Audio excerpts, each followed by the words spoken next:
ఎముకలు ఆ యొక్క సమాధిలో మిగిలిపోలేదు.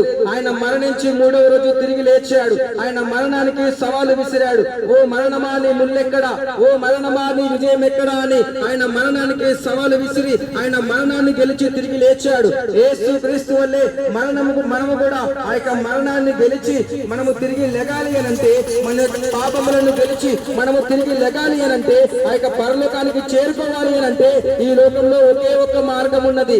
ఆ మార్గమే జీవ మార్గము, ఆ మార్గమే రాజ మార్గము, ఆ మార్గమే ఇరుకు మార్గము, ఆ మార్గమే కొత్త మార్గము. ఆ యొక్క రాజ్య మార్గము ద్వారా ఆ యొక్క రాజు అయిన యేసు క్రీస్తుని మనం కలుసుకోవచ్చు.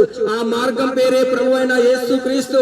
ఆయన అంటున్నారు కదా, ప్రయాసపడి భారం మోసుకొని పోతున్న సమస్తమైన జనులారా నా యొద్దకు రండి, మీ యొక్క పాపాన్ని నేను తీసివేస్తాను, మీ యొక్క శాపాన్ని నేను తీసివేస్తాను అని యేసు క్రీస్తు తెలియజేస్తున్నారు. ఆయన అంటున్నారు కదా, నేనే మార్గమును సత్యమును జీవమును అని అంటున్నారు. ఆయన దేనికి మార్గం అయి ఉన్నాడు అని అంటే, మానవులందరూ మరణించిన తర్వాత ఆ యొక్క నిత్య జీవానికి పరలోక రాజ్యాన్ని ఇవ్వడానికి ప్రభు అయిన యేసు క్రీస్తు ఒక్కడే ఈ లోకంలో మార్గం అయి ఉన్నాడు. ఆయన తప్ప ఏ మార్గము కూడా ఈ లోకంలో లేదు.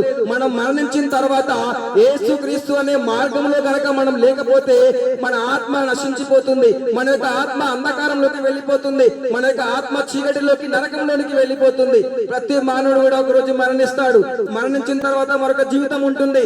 మనం మరణించిన తర్వాత మనము గాలిలోనో దుమ్ములోనో మనం కలిసిపోము, లేకపోతే కుక్కలాగో నక్కలాగో మనం మరలా జన్మించము. గాని మన యొక్క ఆత్మ ఆ యొక్క దేవుడి దగ్గరికి వెళ్ళాలి.